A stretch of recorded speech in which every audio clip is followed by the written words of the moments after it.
You ask Tiger to solve. This deals with linear equations with one unknown.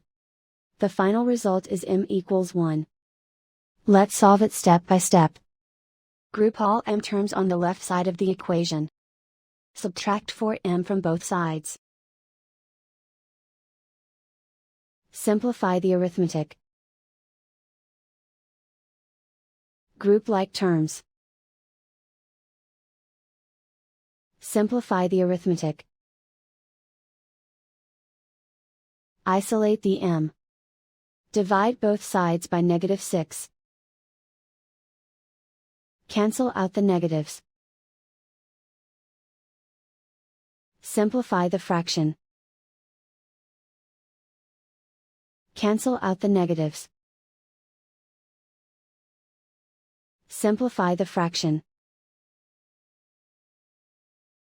And so the final result is m equals 1.